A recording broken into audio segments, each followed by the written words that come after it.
بسم اللہ الرحمن الرحیم۔ السلام علیکم ورحمۃ اللہ وبرکاتہ۔ حضور صلی اللہ علیہ وآلہ وسلم کی پیدائش سے صرف 55 دن پہلے یمن و حبشہ کا بادشاہ ابرہہ تھا۔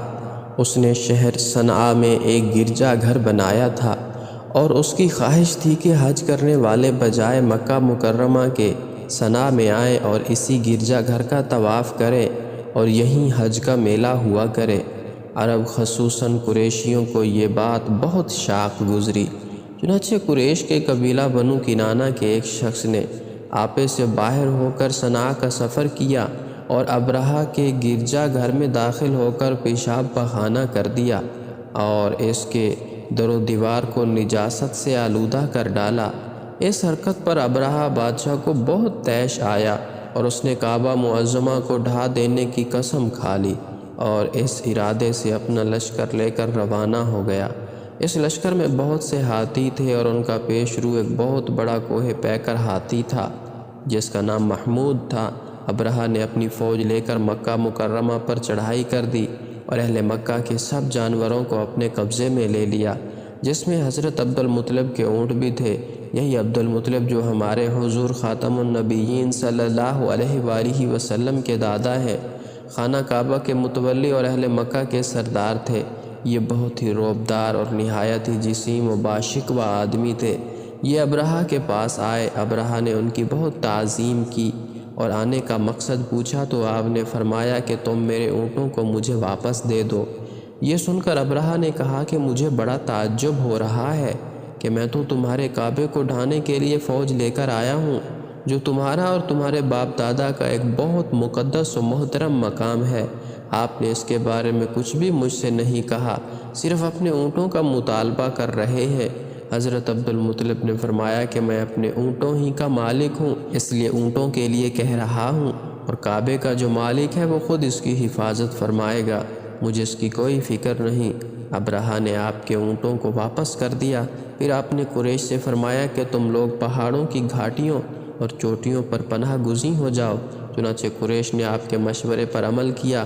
اس کے بعد حضرت عبد المطلب نے کعبے کا دروازہ پکڑ کر بارگاہ الہی میں کعبے کی حفاظت کے لیے خوب رو رو کر دعا مانگی، اور دعا سے فارغ ہو کر آپ بھی اپنی قوم کے ساتھ پہاڑ کی چوٹی پر چڑھ گئے۔ ابرہہ نے صبح تک اپنے لشکروں کو لے کر کعبہ مقدسہ پر دھاوا بول دینے کا حکم دے دیا اور ہاتھیوں کو چلنے کے لیے اٹھایا، لیکن ہاتھیوں کا پیشرو محمود جو سب سے بڑا تھا وہ کعبہ کی طرف نہ چلا۔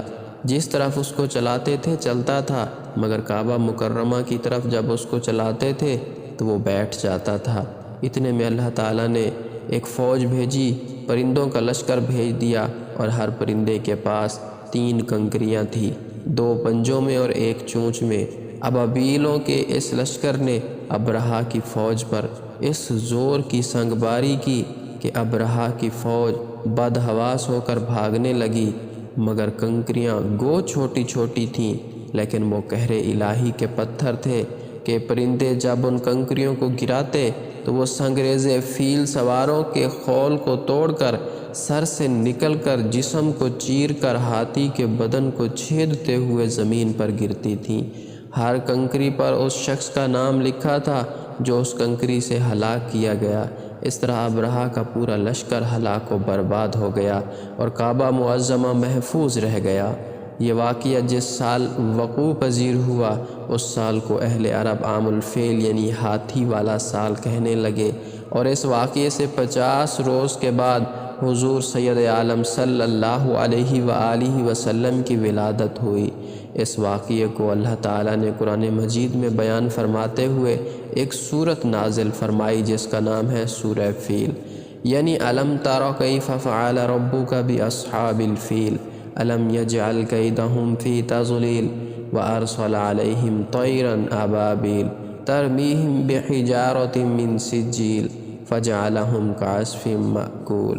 تو ناظرین گرامی، اس سے معلوم ہوا کہ قرآن مجید کی طرح کعبہ معظمہ کی حفاظت کا ذمہ بھی خداوند قدوس نے اپنے ذمہ کرم پر لے رکھا ہے کہ کوئی طاغوتی طاقت نہ قرآن مجید کو فنا کر سکتی ہے، نہ کعبہ کو صفحہ ہستی سے مٹا سکتی ہے، کیونکہ خداوند کریم ان دونوں کا محافظ و نگہبان ہے۔